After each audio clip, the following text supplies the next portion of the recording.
ऐकण्यात असं येतंय की सेलू तालुक्यामध्ये आणि जिल्ह्यातही कुठं होत असेल तर विहिरीसाठी, घरकुलासाठी ते एपीओ आणि टीएसपी हे पैशाची मागणी करताय. मला जिल्ह्यातील सगळ्या लाभधारकांना, ज्यांना कुणाला घरकुलाचा लाभ मिळालेला आहे, विहिरीचा लाभ मिळालेला आहे, त्यांना विनंती करायची की कुणालाही 5 पैसे द्यायची गरज नाही.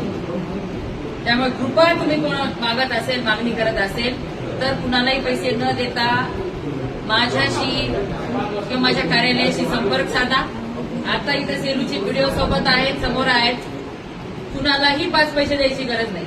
ज्यांचे ज्यांचे घरकुलाचे हप्ते थकलेले आहेत त्यांनी कुठेही जायची गरज नाही. कोणत्या नगरपालिकेमध्ये, नगरपालिका क्षेत्रातली मंडळी असतील तर त्यांना सुद्धा आणि व्हिडिओ कार्यालयामध्ये ज्यांना ग्रामीण भागातील घरकुलासाठी पैशाची मागणी करण्यासाठी आमचा पुढचा हप्ता टाका, असे कुठेही जायची गरज नाही. डायरेक्ट